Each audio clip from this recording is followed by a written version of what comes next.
whenever we are dealing with just standalone columns like the one shown on the screen, it's pretty easy to choose any base plate option we might have and just click on the column and get your base plate ready in front of you in a few seconds. But where the situation gets more complicated, which is more often than not, is when you have incoming braces as well.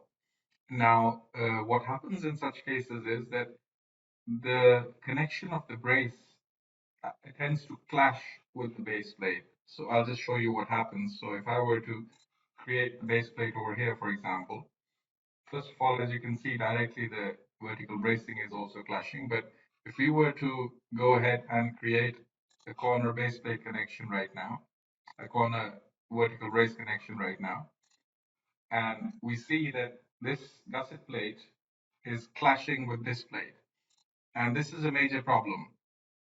And this is what usually detailers don't like.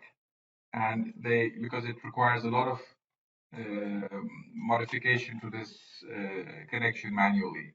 So what they typically tend to do is they will not create the connection like that. What they will do is they will select the start point of the vertical brace and they will move it a certain amount upwards, right? And this makes the connection job a lot easier. So now what they can do, for example, is they can just go in and connect um, the vertical brace separately, and it's almost going into the base plate at the bottom. So they'll make some modifications in there. For example, what they can do is they can uh, give this a smaller number and maybe reduce the stiffness as well. So this is the solution which they will typically actually prefer doing. But now, although we have avoided the clash over here, we have a bigger problem because we have shifted the vertical brace 300 millimeters upwards, but there's a lot of axial force in that vertical brace member. And this axial force is now going to create a lot of unexpected moments in the column, and that also in the weak direction of the column. So while this makes our detailing job a lot easier, it really messes up the whole all the assumptions made by the engineer during the analysis phase. And the draftsman will typically not even tell the engineers that they're making these changes or giving these shifts to vertical bracing, and they will assume that this is a minor shift and this should be acceptable. But in reality, it should not be unless you've got very small loads or you have some special precautions or you've taken into consideration the extra moment. Now, what Comosys does is it allows you to go ahead with your normal connection. So let's do that. So first of all, let me see that this is the plate which is getting in our way as well. This plate is obviously getting in our way, but this plate will also get in our way because our gusset plate will be in exact alignment with that. So first, what I want to do is I want to just go into my base plate macro and remove this P2 plate over here. And now you can see that the P2 plate has been removed because my gusset plate is going to come here in any case. And now I can go in with my bracing connection, select the column, select the brace, select the base plate, and create my connection. Obviously, it's clashing, I know that. I'm going to change some parameters. I'm going to go inside. I'm going to increase this to 100 maybe. So I can just sort of pull it back a bit. And this is a much better looking connection now. But of course, we still have this major clash between this plate and this plate. And this is something which I need to solve. And for this, we have a very nice command over here under the edit plate menu, which is called plate versus plate adjustment. And what you do is you simply select the command and then it asks you for the main plate. So this is the main plate which needs to be adjusted, the gusset plate.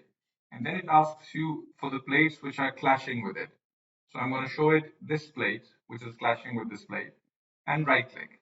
Now, the moment I do that, it adjusts this plate. Now, what it does is, let me just show you, let me just show only this member. So if you see, it's created this little opening over here so that The pink plate can just go through it, but this is not a part cut. It has actually created new points in the plate like that, and it is also given these chamfers because the wells need to pass from that point. So let me show everything again now. So if I were to turn on the wells, for example, you will see that the wells can now easily pass between because of those chamfers. If we did this with a part cut, these chamfers would not be created, and that would not be appropriate. So using this little technique, which I've just shown you, which is the edit plate versus plate adjustment, you can quickly connect your base plate as well as your bracing without worrying about this clash, and then use this edit plate versus plate adjustment option to modify the gusset plate in such a way that the pink plate can just go right through it, and it redefines the points of that. Um, Let me go and show that again. It redefines the points of that plate like this. So you've got chamfers over here, you've got new points inserted. It's not a part cut which it has done, and this really cleans up that whole area. And now easily we can just select everything, do a clash check, and see that there is no clash at that point. None of the elements are now clashing. So this is a very nice technique when you're dealing with base plates. This is very common to have the situation, obviously, and the solution is not to shift the vertical brace upwards. That is the worst possible thing you can do, but this is unfortunately the most common thing which is done by detailers because that makes their job easier, and they don't want to mess with all these modifications. Instead, this solution is statically much better than the other one. There is nothing which is going against the assumptions made by the engineer. The working points of the vertical brace are right exactly where they need to be, and you have a perfect solution.